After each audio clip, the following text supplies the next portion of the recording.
A very happy, prosperous Dashera to all my viewers.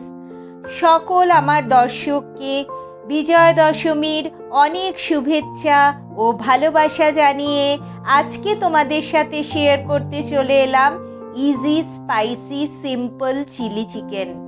বাড়িতে বানানো যাবে, ভেরি সিম্পল, কোনো বোনলেস চিকেন লাগবে না, কিন্তু ইজিলি ফটাফট কি করে বানিয়ে ফেলতে পারো, চলো বানিয়ে ফেলি চিলি চিকেন। এর জন্য আমি সবার আগে আধা কিলো চিকেন নিয়েছি, তার মধ্যে 2 ছোট চামচ জিঞ্জার গার্লিক পেস্ট দিয়েছি, 1 চামচ কাশ্মীরি রেড চিলি পাউডার, আর 2 চামচ ছোট চামচের দিয়েছি ভেজিটেবল অয়েল, সাদা তেল দিয়ে ভালো করে চিকেনটার মধ্যে এগুলোকে মাখিয়ে আমি চিকেনটাকে ঢাকা দিয়ে প্রায় 1 ঘন্টার জন্য রেখে দিয়েছিলাম। এইভাবে যদি চিকেন বানাও চিলি চিকেন, তোমাদের কোনো চিলি চিকেন ফ্রাই করতে হবে না আলাদা করে, কোনো আলাদা করে মশলাও দিতে হবে না, কিন্তু ইজিলি বানাতে পারবে। এর জন্য সবার আগে নিয়েছি আমি 2 মাঝারি সাইজের পেঁয়াজ কুচি করে নিয়েছি, বেশ কিছু কাঁচা লঙ্কা কুচি নিয়েছি, 1টা মাঝারি সাইজের পেঁয়াজ ডুমো ডুমো করে কেটে নিয়েছি, আর 1টা ক্যাপসিকাম মাঝারি সাইজের ডুমো ডুমো করে কেটে নিয়েছি। এবার আমি কিছু সস আগে থেকে রেডি করে রাখবো। রেড চিলি সস, এটা আমি নিলাম প্রায় 1.5 টেবিল চামচ মতন। এরপর মেলাবো ভিনিগার। ভিনিগার নিয়েছি 1 চামচ। আর দেব সোয়া সস। সোয়া সসটা তোমরা নিজেদের মতন দেবে, আমি 1 চামচ দিয়েছি। টমেটো সসটা আমি একটু বেশি দিয়েছি। টমেটো সস আমি সব এই আমার ইনগ্রেডিয়েন্টস ডেসক্রিপশন বক্সে দিয়ে দিয়েছি, তোমরা ওখান থেকে দেখতে পারবে। আর এই চিলি চিকেনের সাথে যে ফ্রাইড রাইসটা আমি তোমাদেরকে দেখালাম, এই ফ্রাইড রাইসের রেসিপি আমার চ্যানেলে দেয়া আছে, তোমরা আমার এই ভিডিওর আই বাটনে ওপরে যে একটা আই বাটন আসে ভিডিওর ডান দিকের ওপরে, সেটাতে ক্লিক করলে সেই রেসিপি দেখতে পাবে। এর মধ্যেই আমি মেলালাম একটু চিলি ফ্লেক্স। এবার এই সসটাকে আমি ভালো করে মিশিয়ে রেডি করে রেখে নিয়েছিলাম। এবার আমি বানাবো একটা ফ্রাই প্যানের মধ্যে 1 চামচ তেল গরম করে এর মধ্যে ডুমো ডুমো করে কেটে রাখা পেঁয়াজ আর ক্যাপসিকাম আমি দিয়ে দেব, দিয়ে এটাকে হালকা হাতে ভাজা ভাজা করে নেব, কিন্তু আমি অনেক বেশি ভাজবো না। এবার ওটা হয়ে গেছে, কড়াইতে 2 চামচ তেল গরম করেছি।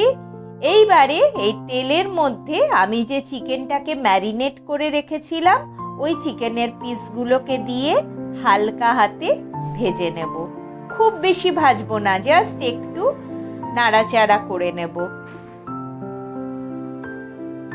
এটা করতে আমাদের 1 মিনিট মতন টাইম লাগবে। এই দেখো হয়ে গেছে। এবার চিকেনটাকে উঠিয়ে নেব।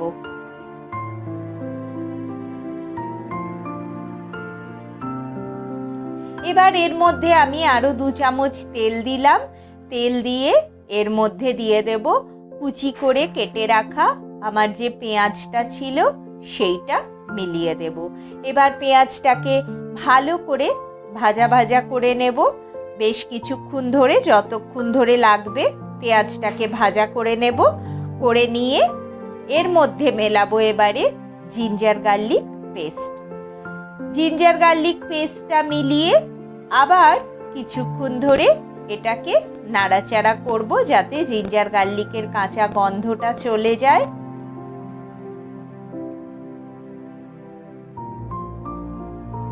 এই সময়ে এর মধ্যে মিলিয়ে দেব আমি একটু নুন। তোমরাও নুন মিলিয়ে দিতে পারো, তাহলে পেঁয়াজটা তাড়াতাড়ি নরম হয়ে যাবে। আর মেলাবো ওই যে বাটির মধ্যে চিকেনটাকে মেখে রেখেছিলাম সেই বাটি ধোয়া একটু জল। ভালো করে মশলাটাকে মাখা মাখা করে নেব। এবার এর মধ্যে দিয়ে দিলাম ফ্রাই করে রাখা চিকেনটা। আবার চিকেনের সাথে এই জিঞ্জার গার্লিক পেস্ট আর চিকেনের যে মশলাটা করেছিলাম সেটা দিয়ে ভালো করে এটাকে কষাতে হবে। অনেক বেশিক্ষণ কষাতে হবে না, কারণ চিকেনগুলো অলরেডি ভাজা আছে। এর মধ্যে দিয়ে দিলাম 3-4টে কুচি করে কেটে রাখা কাঁচা লঙ্কা। এই কাঁচা লঙ্কা দিয়ে এবার এর মধ্যে মিলিয়ে দিলাম সসটা, যে সসের মিক্সচারটা বানিয়ে রেখেছিলাম আর চিলি ফ্লেক্স দিয়ে সেইটা দিলাম। দিয়ে ভালো করে নাড়াচাড়া করব। করে এবারে এই যে সসের বাটিতে যে সস লেগেছিল ওটাকেও একটু জল দিয়ে ধুয়ে ওই বাটির জলটা দিলাম। আর কিচ্ছু লাগবে না, এটা ভেরি সিম্পল। কিন্তু এইভাবে তোমরা একবার বানিয়ে খেও। যদি তোমাদের ভালো লাগে আমাকে অবশ্যই তোমরা কমেন্ট করে জানিও যে এই ধরনের চিলি চিকেন তোমাদের কেমন লাগলো বাড়িতে বানিয়ে। এই দেখো, এখন আমি কিছুক্ষণের জন্য এটাকে সেদ্ধ করব, যাতে চিকেনের যেটুক অংশ সেদ্ধ হয়নি সেটা সেদ্ধ হয়ে যাবে। ভাজা করার সময়ও কিছুটা এটা নরম হয়ে গেছিল। এবার মিলিয়ে দিলাম ক্যাপসিকাম আর পেঁয়াজ যে ভাজা করে রেখেছিলাম সেটা ভালো করে মিক্স করব। করে আবার 1 মিনিটের জন্য এটাকে বয়েল করব। এই আমাদের হয়ে গেল chilli chicken homemade bachelor style. কেমন লাগলো আমাকে অবশ্যই তোমরা জানিও। যদি তোমাদের ভালো লাগে আমার চ্যানেলটাকে শেয়ার, সাবস্ক্রাইব, লাইক করো, আমাকে কমেন্ট করো। সকলে খুব ভালো থেকো। শুভ বিজয়া দশমী।